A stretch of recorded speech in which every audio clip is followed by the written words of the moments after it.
Yung love talaga, nabibuild siya ng pag mas matagal, mas nakikilala mo yung tao. And nakita ko yun. That's why yun.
Then si Jazz, tawag dito, siya yung lalaki na talaga nag-stay sa akin. I mean, hindi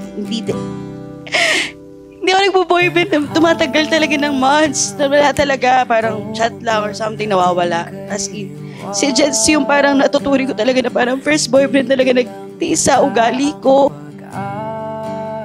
So dito, lagi, Rexy, sasabihin mo, naalala mo yung sinabi ni Pastor? Hindi mo ko pwedeng iwan. Kasi may cord tayo. At ang alam ko, itinatago mo to. Diba? Itinatago mo ang lahat ng gamit mo.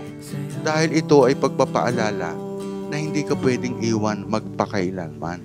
Halika, sabay sasayaw ng tadhana. Walang tinginan ng mayaman o mahirap.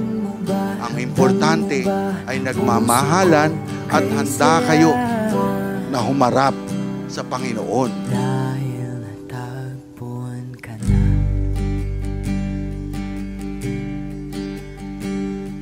Ligaya ang nadarama pag magkasama. Ay, mahal. Nga, paano ko ba umpisahan to? Sige, umpisahan kita batiin ng Happy Mansari. Sa pagkumpas ng kamay ng orasan, di-unting lalapit sa'yo. So, ito na yung last day natin as magjowa, boyfriend and girlfriend. Ito na yung simula ng natin. As one na tayo, simula ngayon. Ipikit ang mga mata. Rinig mo ba? Ramdam mo ba? Puso ko kay saya. May wisdom, creativity, loyal, power, ambition, and luxury. Lahat yan ay ang tinitignan ay yung sincerity nating dalawa, ninyong dalawa. Sabi nga dito, na humarap sa Panginoon. Dahil natagpuan ka na. I'm praying na gabayan ako ni Lord kung paano ka alagaan bilang wife. Para ayun, magsama talaga tayo forever. Ayun lang, mahal. I love you so much. Nagbabadya ang hangin na nakapalipot sa'kin. Tila merong payawatig, ako'y nananapit. Di naman yun nga, mahal. Sana sobrang habaan mo pa ng pasensya mo sa akin. Yun, good luck. Good luck sa atin. Good luck din sa magiging mabubuo nating family. Sana magabayan natin ang isa't isa at magiging mga anak natin sa future. Mahal, thank you sa lahat and I love you so much. Giliw, di mapigil ang puso. Ang damdamin ko, mukhang mapapaamin mo, amin mo.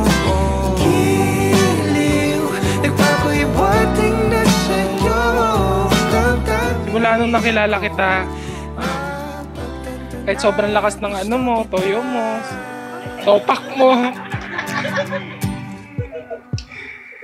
pilit kita iniintindi. Yun nga, kakasabi mo nga lang, we compromise nga sa isa't isa para ma-maintain natin yung love natin. Every time na mag-aaway tayo, yun nga. Ikaw ang nag-iisang bituing nagsisisi. Hindi ko alam. Ewan ko. Mababaw naman, pero ewan ko. Mamaya. Mga tanging magkakanaan. Ibon sa paligid umawit-awit, may tutulala sa nakakaakit-akit mong tinatangi. Napapangiti mo ang aking puso. Giliw, di mapigil ang bukso. Ang damdamin ko, mukhang mapapaamin mo, amin mo. Giliw, nagpapaiwating na sa'yo. Nandito lang ako palagi sa'yo.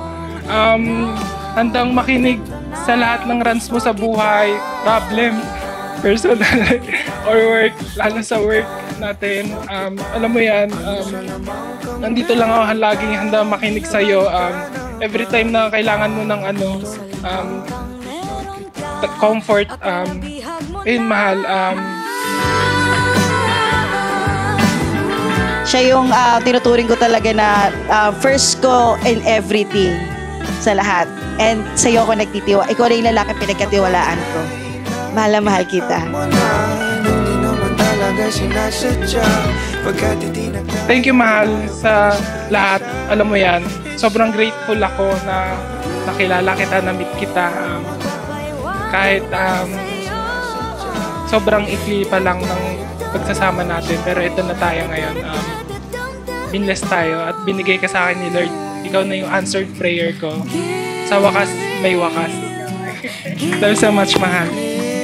na pagtanto na gusto kita.